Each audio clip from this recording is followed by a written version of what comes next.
So we will now delve in the tools in editing.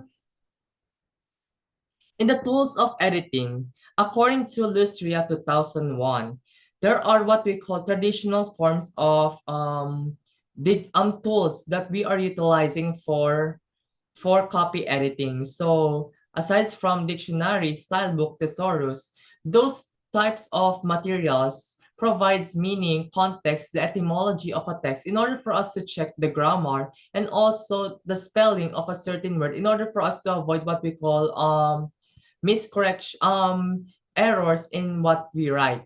However, we must also embrace what we call innovation, because there is what we call progress in the way we provide editing process, in the way we provide services in our in our field and in our profession, because just like writers, editors have their own set of tools designed to transform good content into great content. Even if you're a self-styled writer or traditional writer, we must always engage in what we call innovation, who prefers to what we call the fast-paced innovation process of the new media itself, because there are what we call tools or digital tools such as AI, Grammarly, and also grammar checking tools such as SEO in order for us to assist us in our work, in order for us to have what we call a fast-paced work process, because there's what we call technology nowadays. However, we must take note that AI only corrects what we call the basic layer of editing, but there is always what we call the human judgment that remains very important when it comes to understanding context and refining style with nuances. So to sum it up, copy editing software speeds up and improves the editing process with the help of technology, while style guides keeps our editing writing consistent and professional. The style guides are what we call the basic map for us in order for us to appropriate our text or products based on the preference and also preference of the customers, and also the formatting based on the profession or field that we are delving to. However, we will discuss that later as we move on to the following details. Now, aside from the digital tools such as Grammarly, ZeroGPT, ChatGPT, we also use what we call the copy editing marks or symbols. So what are these copy editing marks or symbols? So these symbols, it represents something in order for us to give feedback to the writers and to the ones that are in charge for checking. So copy editing marks are standardized symbols used by editors to indicate precise corrections in a text, such as insertions, deletions of a certain word, and punctuations adjustments, and spelling corrections and formatting changes, and also when it comes to spelling, spacing and paragraphs. These marks provides a universal, quick, and efficient way to communicate with edits without ambiguity, ensuring consistency and professionalism in the editing process. Beyond the technical symbols, the role of these marks are what we call the element of feedback, because feedback is an important process in the communication process in order for us to improve the way we think and the way we do our actions, as it explains the reasoning behind the corrections and offers suggestions that help writers strengthen their skills. And effective feedback goes beyond pointing out mistakes. It is constructive, balanced, and respectful, highlighting both strengths and also the areas for improvement for the writers itself. It fosters collaboration between the editor and writer, ensuring that the writer's voice is preserved, while clarity and readability are enhanced. Together, the role of a copy editor and also the marks um polishes the immediate work in order for us to have what we call an efficient product by the end of those processes of revising and also proofreading. However, we must also emphasize, aside from those marks,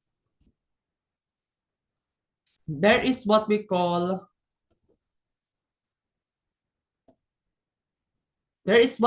styles in writing.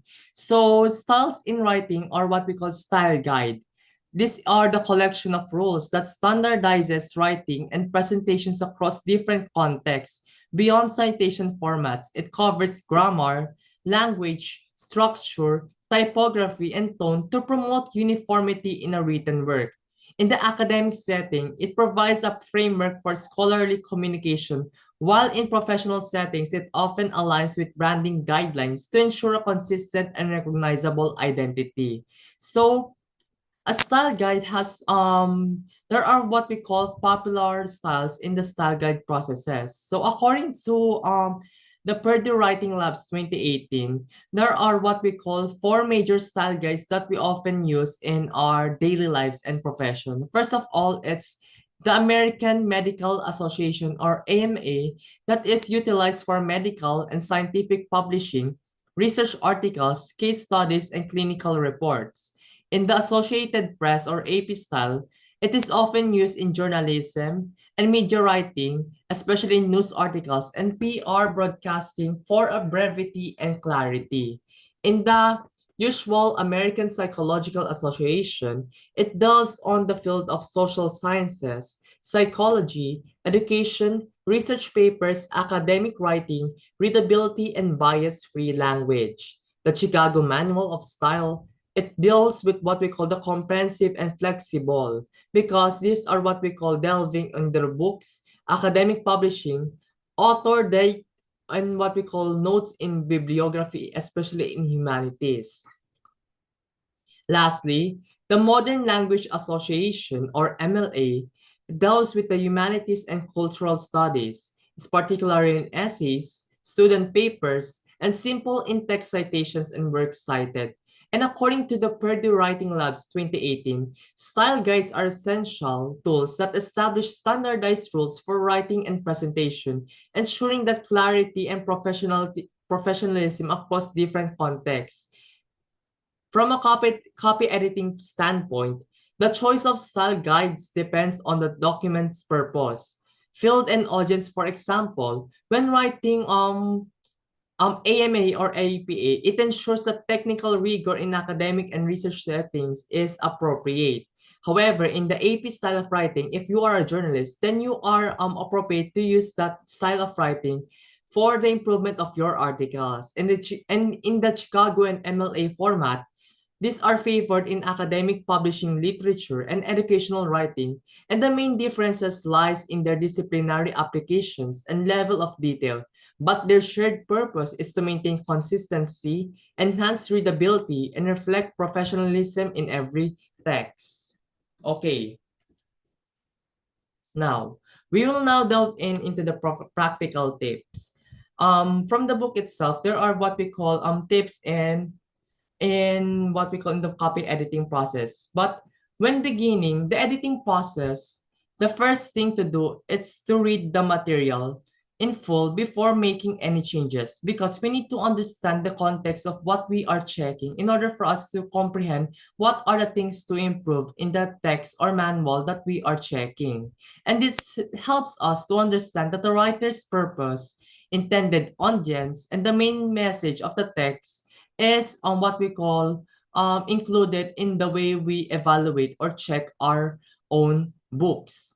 And jumping into corrections too quickly, it's too risky because it distorts meaning or undermining the original voice. By approaching the text holistically, you can judge whether the writer's objectives are being achieved and where clarity is lacking and thinking is like a reader. Because when we read, we also think who are the target audiences that we are pertaining to, especially those individuals who are new to the subject, and ensures that writing remains accessible, understandable, and engaging because in the communication process, it is useless for you to express your own ideas if the receiver doesn't understand the context that you are saying. And as you edit, aim for clarity, consistency, and respect for the writer's voice. Cut out unnecessary material and simplify complex phrases and avoid repetition or flamboyant languages such as use of metaphorical languages that might distract the actual message of the context that you want to express. And always keep consistency in grammar, punctuation, style, and formatting while resisting the temptation to over-edit or impose your own style. And correction should be clear and easy to follow, with questions directed to the author when necessary, and use tools such as Google Docs, Microsoft Word, in order for us to track the editing process, because in the Microsoft Word, you can just provide comments for the writers to understand what you want to convey to them. And it maintains a list of style conventions to ensure the uniformity of the structure of your own text. And most importantly, be true, recheck your work, and encourage the author to review the final copy and build a collaborative relationship that values the writer's authority. Because good editors also embody certain personal qualities that elevate their profession.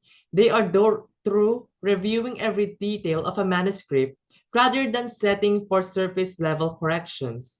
They are patient, taking time to refine expressions thoughtfully rather than relying on shortcuts. And they remain open minded, recognizing that there is more uncertainty, and above all, there are clear thinkers. Only by thinking logically and rationally that an editor helps make another person writing more clearer and more understandable, because we always improve the lives of others for the improvement of their quality, their message, and their products. Combined with the technical skill and respect for the writer's intent, define what makes an editor truly effective.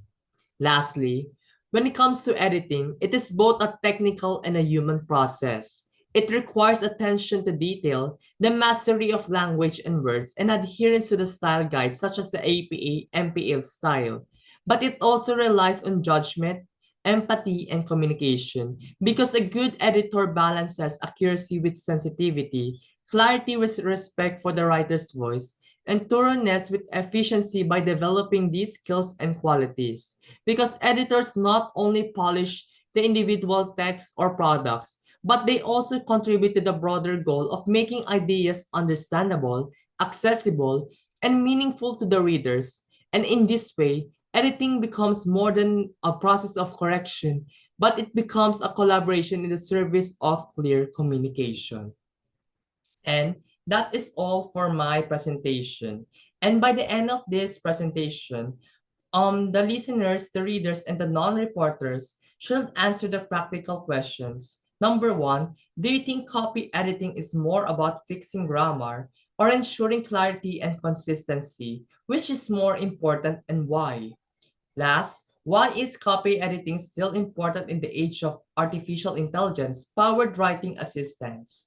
And that is all for my presentation. I hope that everyone can gain some insights regarding my presentation, the summary of the module 4 regarding the editing materials and presentations. And I hope by the end of this presentation, we will get a collaborative process for the improvement of the quality of lives for us to become an effective communicators. That is all for my presentation, and good luck to everyone. God bless everyone and have a good day.